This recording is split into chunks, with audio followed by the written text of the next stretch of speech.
This is Ashley Eckstein, Ahsoka Tano from Star Wars The Clone Wars and Star Wars Rebels, and you're listening to Coffee with Kenobi with Dan Z. Hello, my friends, and welcome to Coffee with Kenobi. I am your host, Dan Zehr, and I am delighted to talk Star Wars with you. Since May 2013, I've been committed to creating a positive, family-friendly, spoiler-free place for our Star Wars community. Imagine walking into your favorite coffee shop and joining a lively discussion about Star Wars films, Disney Plus live action, animation, books, comics, collectibles, or Star Wars experiences at the Disney theme parks. I want to bring that sense of community to this podcast, my website, special events, live video experiences, email newsletter, and more. Join our Star Wars community at coffeewithkenobi.com and be part of something special. Be sure to book your trip with me on the Disney Wish next summer, June 16th to the 20th, 2025. The Disney Wish has several Star Wars specialty options not available on any other cruise line on the planet, including the Hyperspace Lounge and the Cargo Bay for kids. It's an amazing thing. I really hope you can join us. Find out more at coffeewithkenobi.com/Disney Wish. On today's bonus show for the week, Michael Kogge joins me. Michael Kogge, a great Star Wars author and friend of the show, just a great guy, an amazing author. He is the showrunner/writer of a new audio drama series, John Carter of Mars, the audio series, which stars none other than Young Indy himself, Sean Patrick Flannery. So find out about this Kickstarter, and you're running out of time, so be sure to check this out and support this incredible endeavor. So pull up a chair, grab your favorite coffee mug, and let's have some coffee with Kenobi. Returning for a cup of coffee. My goodness, it's been far too long, but we have kept a place for him at the Coffee with Kenobi table. Michael Kogge, a great author, great guy. Welcome back to the show, my friend. Thank you, Dan. I know it's been, almost 10 years? Yes. Wow. Since The Force Awakens, I think, right? You're correct. Yeah, that was for you did the junior novelization for that. I did. And that was the impetus for that conversation. But I've always appreciated and admired your work. So it's just a delight to have you back on the show. Well, thank you so much, Dan, for having me. And this is a great show, and I've seen it. You listened in occasionally, and I've definitely seen it grow. I mean, it's you can't leave it now, you know. That's right. I'm stuck. Everyone is stuck with me, and I'm grateful for this wonderful community. And you've been a wonderful ambassador for so many intellectual properties, but your writing and your creativity, your passion shines through. I want to talk about John Carter of Mars, definitely. Brilliant. But before we get to that, just how have things changed for you since you did the junior novelization of The Force Awakens, and what have your impressions been of Star Wars since then? So I did the Force Awakens. I got to do the entire trilogy of junior/young adult. They kind of middle grade. They kind of fit within that whole milieu of fiction. But I got to do the entire trilogy, and that was really special. I got to kill off all my heroes. I'm the only person I think I can say the only writer who did that. And you're still smiling. So it was like having my childhood, and then I don't want to ruin the sequel trilogy for everybody if they haven't seen it. But one by one they went down. You know, the big three. So it was a really special time, and working with Lucasfilm is always a lot of fun. It's fantastic. It's it's a significant part of my writing life, and I love Star Wars so much. If you had asked me as the 6, 7, 8-year-old kid who was playing with his action figures in the backyard, that you would go on to write the Star Wars sequel trilogy. I loved Star Wars so much back then. He would have said, "Oh yeah, I can see that." So yes, it's definitely been it was a dream fulfilled. Well, and I wonder, because of course I love your adaptations of the sequel trilogy. Which one was the most challenging to write? They were all challenging in a way. Everyone had its different challenges. I thought The Force Awakens, the time I had like 2.5 weeks to write it. Oh, wow. And then I had to go to a wedding in the middle of it. So that was tough. And then right after the day I finished on The Force Awakens. That night I started Batman versus Superman, Crossfire. So it was just like a complete shift. I remember that night suddenly writing Batman and Superman after I'd finished on The Force Awakens. So that was a very, very productive and very busy time. The Last Jedi it's kind of a revisionist take on Star Wars in my view. So trying to figure out Luke's journey and how he got to where he was, that was a challenge for me. That I really worked hard to meet, and once I think I cracked that, the novel was a lot of fun to write. I wrote a scene in there. In every of the junior novelization, there's a scene, or there's quite a bit of scenes, but maybe there's a special scene that I had tangentially to the movie that's not in the movie. It's not in the screenplay, but I found I find places to kind of explore and add my own voice. And in The Force Awakens, one of those places was Chewbacca's reaction after his buddy Han Solo is dead. In The Last Jedi, it's Luke saying goodbye to R2-D2 for the last time. And the relationship between the two of them. And I really found that kind of be a great scene to write. And then Rise of Skywalker, that was actually a challenge because I was working on the novelization as the film was being edited and kind of re-edited, and things were being slotted in different ways. So the schedule on that was tough, but there were a lot of moments I got to, because the canvas of that story is so large. I have a scene in the beginning of the novel where Kylo Ren goes into Darth Vader's castle on Mustafar. It's not in the movie, but in this universe of the books, he goes there. I always saw his character as someone who was trying to connect with his grandfather, Darth Vader, and you see him in The Force Awakens with Darth Vader's helmet. You see him with the kind of the ashes there, and you see him trying to be like his grandfather. And I actually have him trying to communicate with his grandfather, finding a way to see if he can conjure up those dark side ghosts of the past and talk to his grandfather. Of course, there's really only silence, which is in a way profound for him too. The dark side is silence, right? Because the dark side is just talking about the selfish needs of your own soul. So the only person you really do hear is yourself.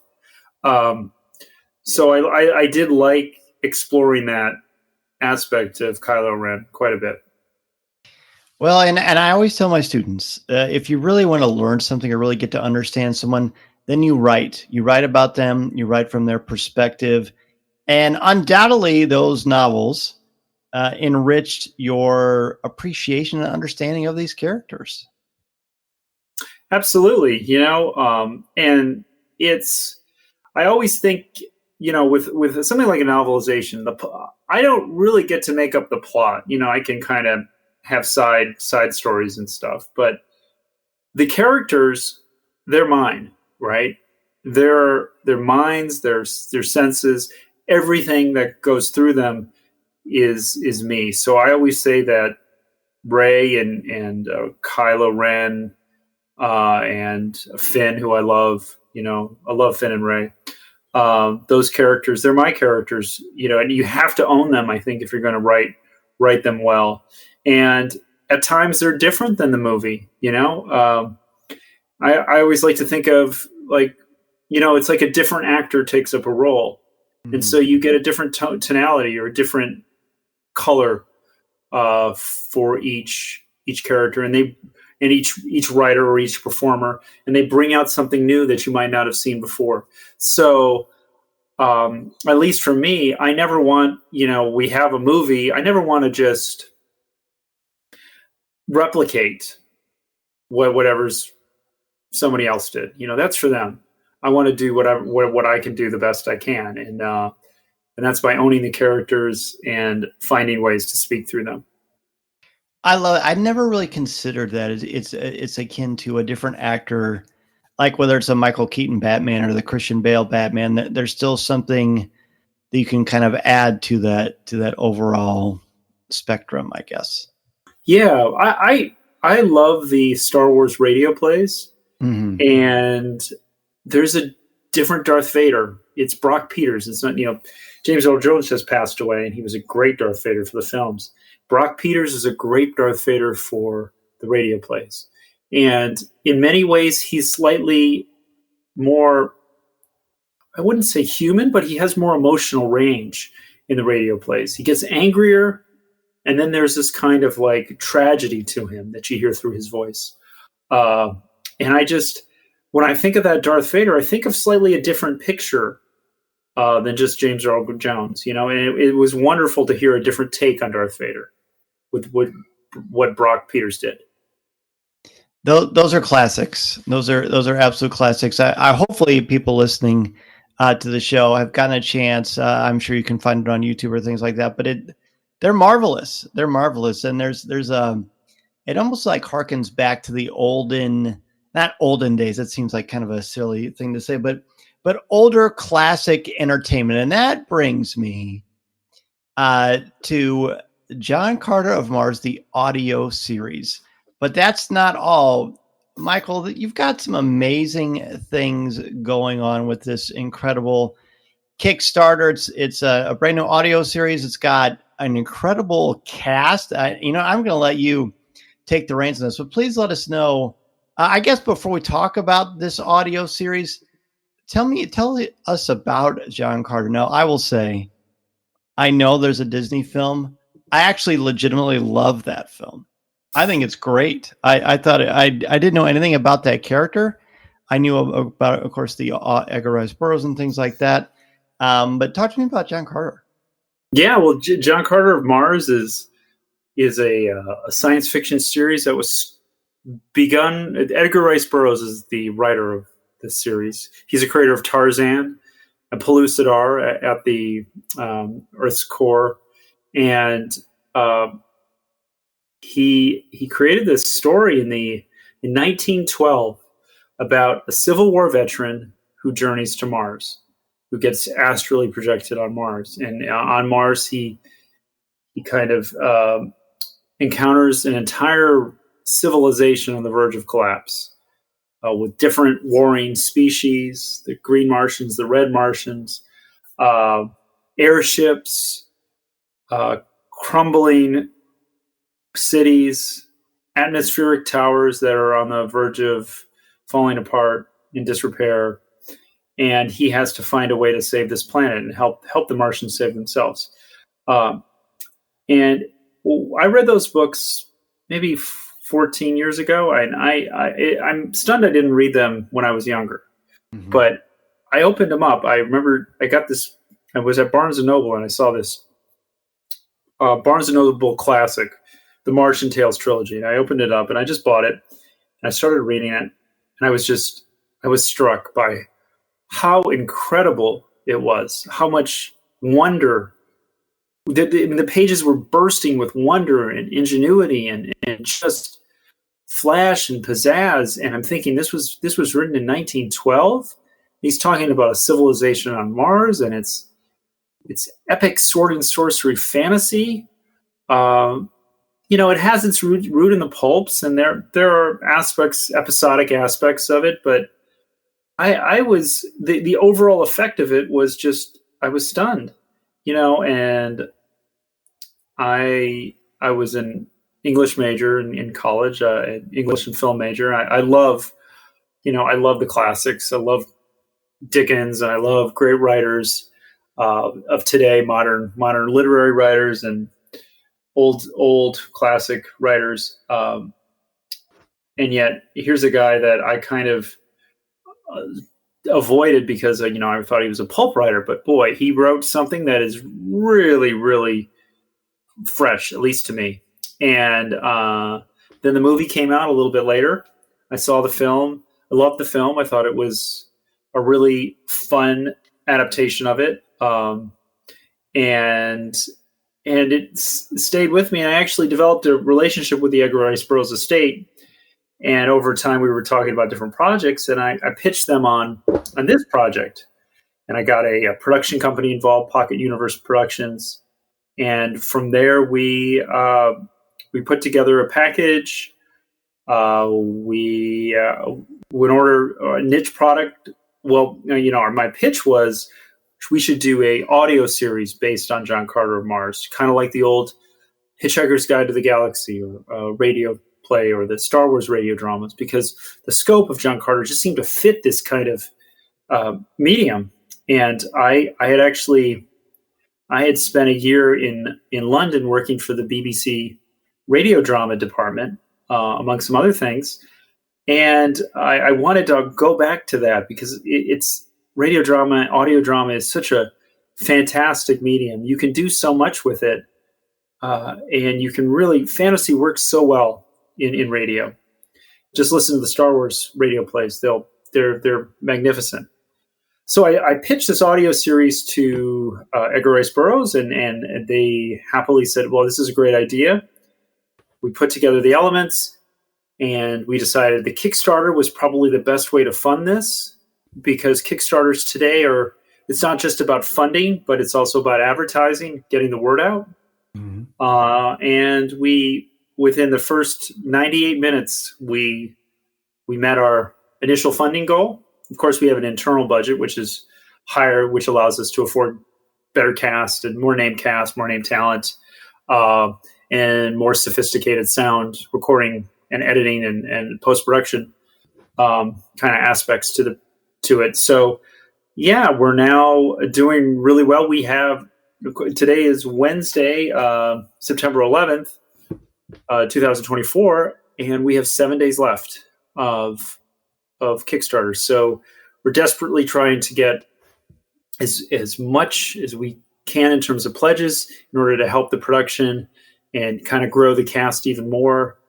We have a couple cast members we hope to announce tomorrow and Thursday, the 12th, and then Friday. But the cast today for John Carter is our friend Sean Patrick Flannery from the Young Indiana Jones Chronicles, a good friend of Lucasfilm and a marvelous actor. He's been fantastic. It's a joy to work with Sean. He's also an executive producer on the series. We also have our friend Tim Russ, who was on Star Trek Voyager. He is playing John Carter's alien friend / comrade in battle, Tars Tarkas. And Tim is he's a fantastic voice actor. Listening to his take on Tars Tarkas, I listened to it maybe a week ago, and I was just amazed. We got the right actor. And then finally, we just announced yesterday, Bruce Boxleitner, who everybody knows he was the captain, the lead of Babylon 5. And he was also Tron in Tron, that one of my favorite movies. And he was in a show that Scarecrow and Mrs. King. Scarecrow and Mrs. King. Yes. Thank you. Yeah, if you were around in the 80s, you remember that show, or you've heard of it, right? So. My mom loved it. Yeah. Yes, absolutely. Yeah, I told Bruce. I said, "Hey, Bruce, my mom. I told her we got the actor from Scarecrow and Mrs. King," and she was like, "Oh yeah, Bruce. Yeah, she remembered." So, yeah, he laughed. But yeah, so it's a great cast, and we have a couple more announcements to go. And so those people that are interested in it, want to support it, or just want to check it out, you can go to johncarterrises.com. It's johncarterrises.com. Or you go to the Kickstarter page, type in John Carter Audio. You'll see John Carter, the audio series. And you can see all the different rewards. As a writer, I've never had to deal with manufacturing of goods, but I'm also a producer on the show, so I'm looking at budget spreadsheets to make plush Woolahs. Woolah is John Carter's kind of loyal frog dog companion on Mars that he meets. And so we designed a plush Woolah. We're talking to a plush company and kind of doing the designs for it. It takes quite a long time to do these things. We also have a role-playing game supplement that is an adventure where it's designed for the 5th edition of the world's most popular role-playing game. Also, what they call old school rules. So if OSR, so if you're a player of role-playing games from, if you like play them in the early 80s or late 70s, this fits right in. And then there's also Pathfinder 2.0 compatibility. And then we also have, I always like this one, we have a copy of A Princess of Mars, both in English and in Martian.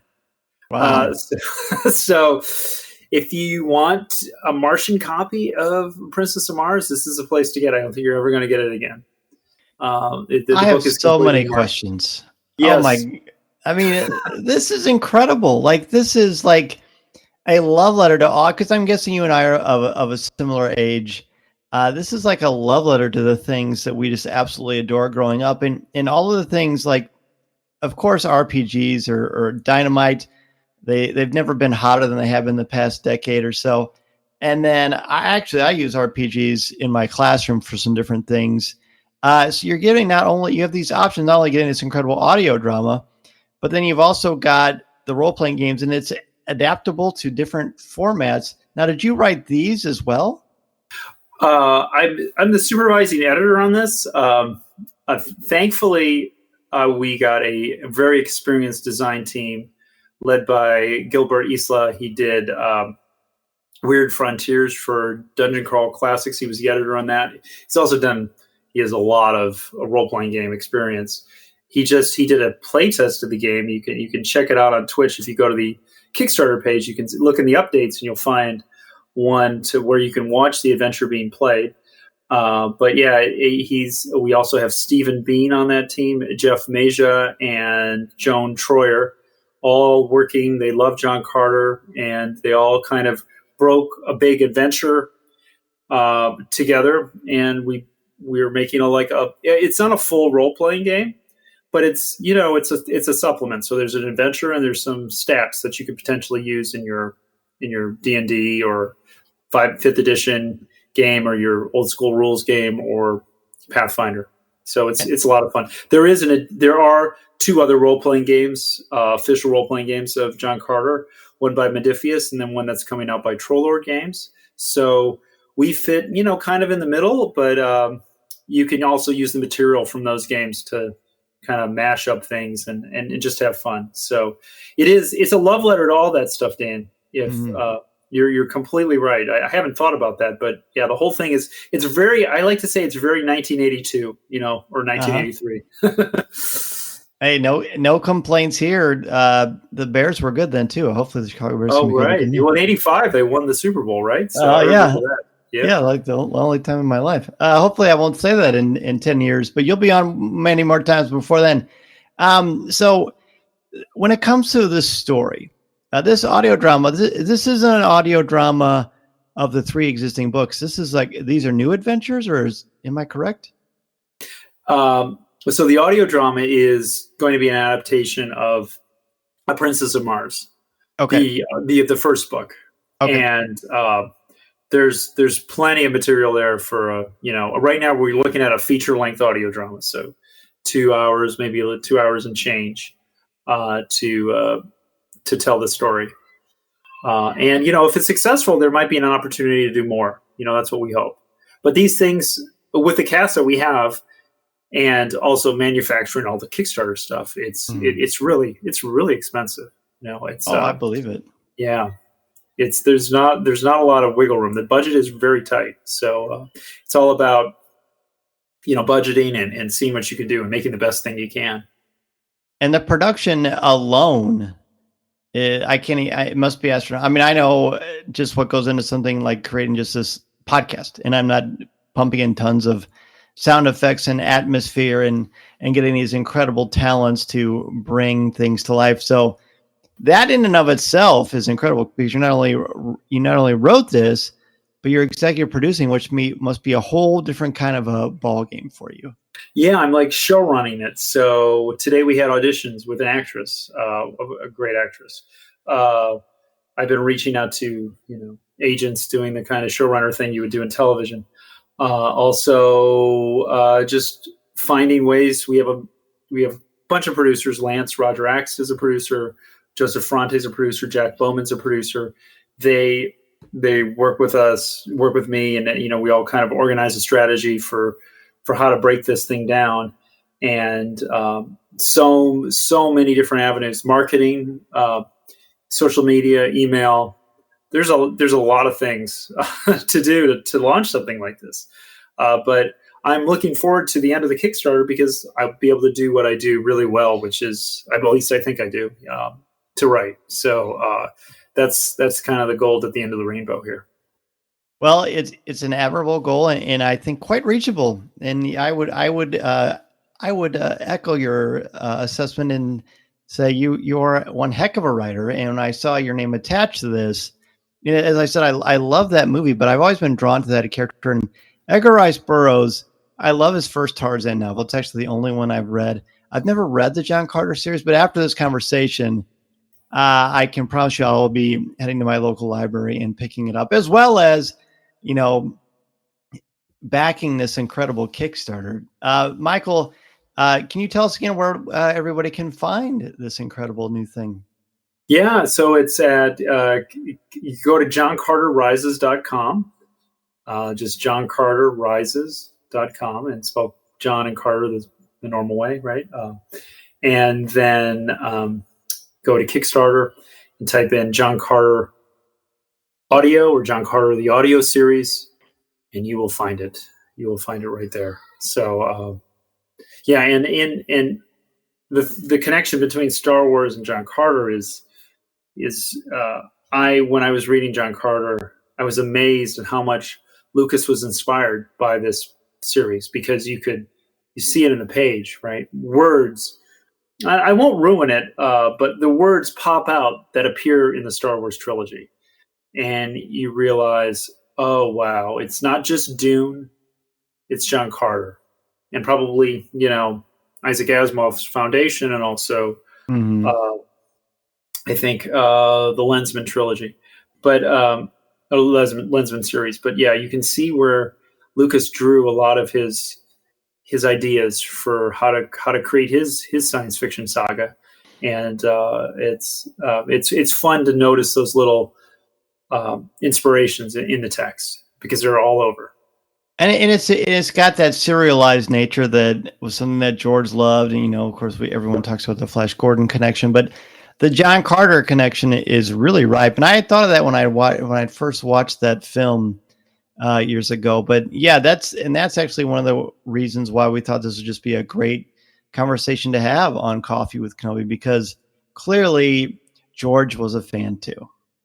Yeah, I think he definitely was a fan, at least when he was 30 years old. Yes, writing the fourth draft of the Star Wars. Definitely was a fan at the time. So, but it's and what he did was kind of elevate it into cinema and make something both that echoed the past and then also spoke to the future and still speaking to generations today. It's the genius of George Lucas.